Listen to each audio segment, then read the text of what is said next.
there was a lot of fear, and a lot of denial on my part. And I refuse to be in so much denial. I can't afford to be that indulgent, I guess, if that's the word. So that's kind of my story.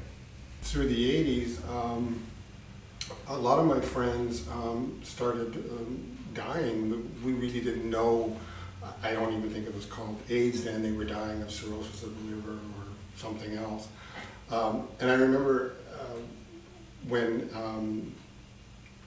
ACT first started and so on, I remember going to Pride and having a die-in and laying on the streets and being just sort of overwhelmed by all of these chalk lines on the streets and protesting, you know, the lack of government funding and the lack of recognition and the way that people were treated, and how marginalized people were.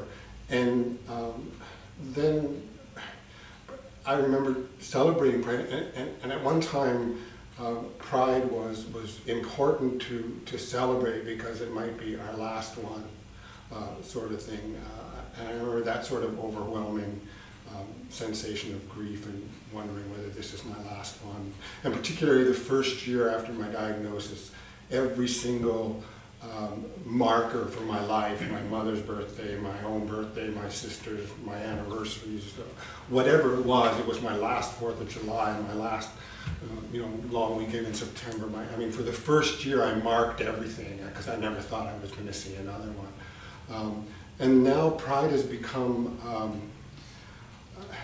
it's become a circus for me in the sense that there was a time when I could go to Pride and I would run into several people that I knew, and it was always a huge reunion, and it was fun and so on. And now I see ghosts. I see people that remind me of people. I say, oh my God, there's Vincent. And oh shit, no, it can't be Vince, he's dead. Or oh my God, there's so-and-so. It can't be him, he's gone. And so Pride has become for me a sense of sadness, really, rather than a sense of celebration. And I think when they moved the memorial from late October to the Thursday before Pride, it really had an impact on my enthusiasm for Pride, because Pride weekend sort of started for me in a depth of grief. So I went, got tested. The doctor that tested me, at that time, there was even the doctors were freaked out. They were leaving Toronto by the wagon load because they didn't want to have anything to do with this new thing. And this doctor that tested me, I had to wait 2 weeks. I went in, and he came in very grim and said, yes, you have it, but there was nothing they could do about it. So I just went, oh, okay, and tried to maintain some kind of a normal life that was possible. I think it was about 2 years later when I lost my first lover to AIDS. After he died, part of me shut down. And I kind of made a wish list of things that I wanted to do before I died. And I worked towards that. It was about 1.5 years later, a good friend of mine got sick. You know that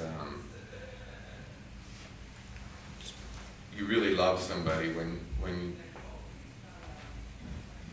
you take care.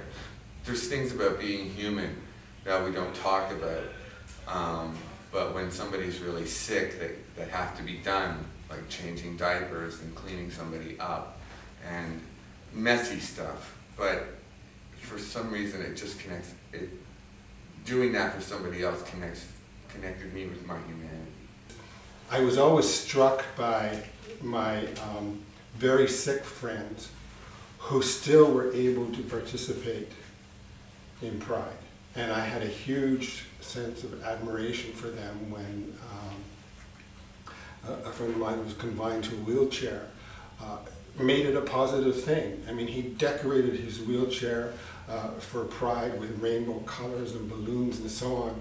And he proudly announced in the middle of the church street, he said, "Finally, I get to visit Pride at crotch level."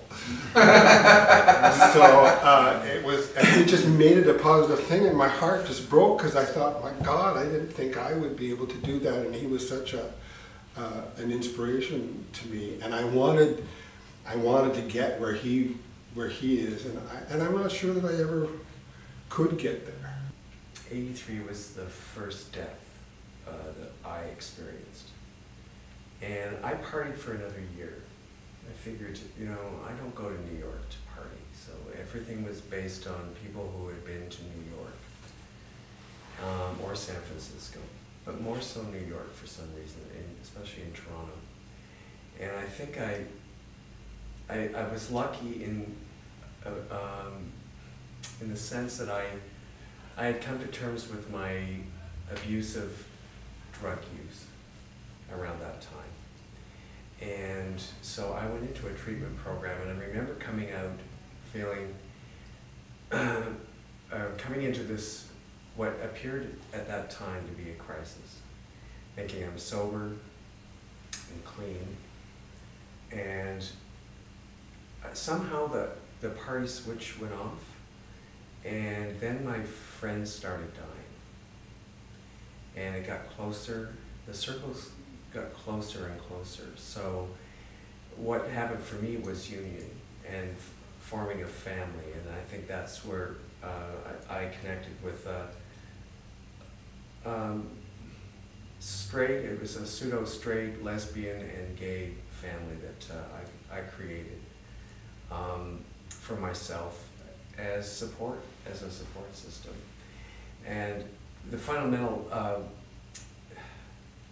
the basis of that was to keep me going until I eventually succumbed to the disease. But I think I was too busy in the 80s worrying about care teams and trying to help others through this, because we didn't have that blueprint to work on. We had no idea how long this would be, who was next. You were constantly, you know, running from hospital to hospital, trying to, you know, fight with doctors and with nursing staff to get the proper care for these people that were kept in isolation lots of times. I think that's when I learned about the development of logbooks and keeping order in chaos, and that's really what it was. It's just keeping order in chaos.